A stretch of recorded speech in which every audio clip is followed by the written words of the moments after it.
Good morning, Crusader Dave here. Yes, here I am at a 11th century castle. This was actually built before the Crusades. You can see the arrow slots. This was used from the right back in the crossbow, longbow days, right through to the Civil War. It was laid siege to during the Civil War. This red cross, it's on all the Commonwealth flags, refers to King Richard I, leading approximately 70,000 English people, mostly serfs, poor people, at a time when most people died when they were 40, because Pope Urban II in Clermont told of the Turkish cruelty to Christians and to the Arab Christians and the French Christians out there, and he led a valiant crusade.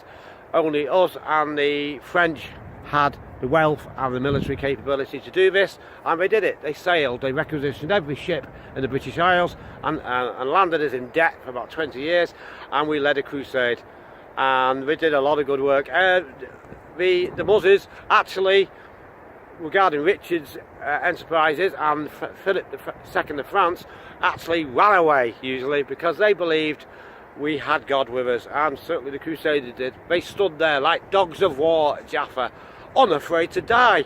Our men were frightened of them. They refused to fight them. That was at the Battle of Jaffa, which is now in Israel. So, contrary to that, Imam idiots, this cross has nothing to do with St. George directly. It's to do with the Christian Crusades, because, as we know, the jihad, slave-taking, incredibly cruel empire, and it's still doing genital mutilation on all its kids today in England. That's how cruel it is.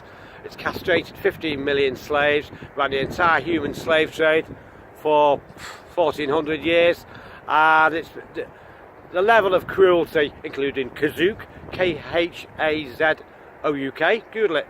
They used to ram spikes through Christians' asses, and out here to make them die as slowly as possible, because Christians, Jews, Hindus, Sikhs, etc., agnostics, are all in their unholy writings, in their unholy, brutal, genocide-filled books, are the dirtiest creatures on earth. We are, the lowliest creatures of the planet. We are like worms, basically. So, there's none of this idea that we should treat them well and all this.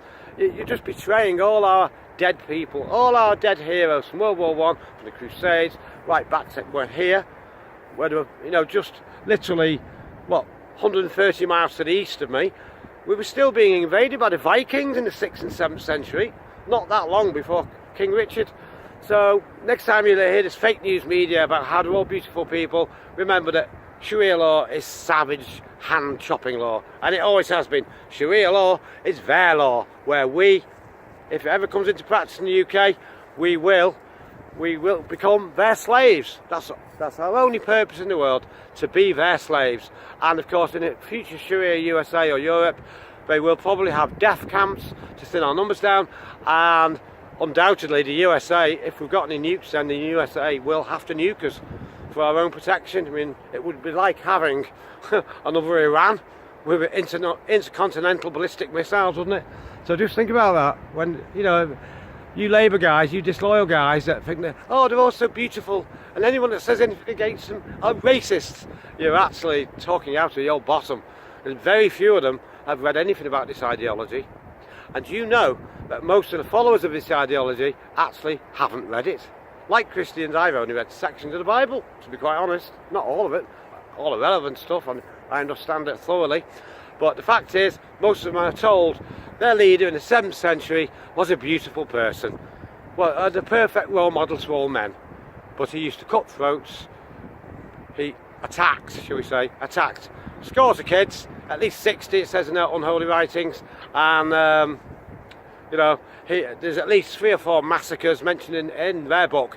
Barakweza, 900 people beheaded. Second one, Kayabar, second Jewish village, to be exact. And don't forget that although the first villages that were massacred and robbed and looted and they took their kids as slaves were Jewish villages, at this period in history, 627 AD, when he did his first massacre, the whole Middle East had been Christian for 600 years, and they were doing very well. And the illiterate tribe, the Quraysh tribe, his tribe, were very envious, because he used to guard his job all day was to walk alongside farting, stinking camels belonging to Jews, and these were the first things he started robbing.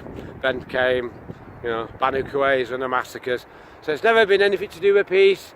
Tommy Robinson is a modern day crusader, as is President Trump, and I'd like to thank President Trump personally for speaking so frankly and for standing up for the Christian way, because I mean the Labour Party, as far as I'm concerned, in the UK now are stuffed. They are never going to get office ever again. They're certainly never get, you know, my vote.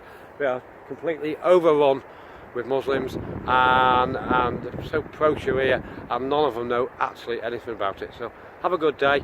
David here in Cheshire in England, your friendly Christian crusader. See you guys. Bye bye.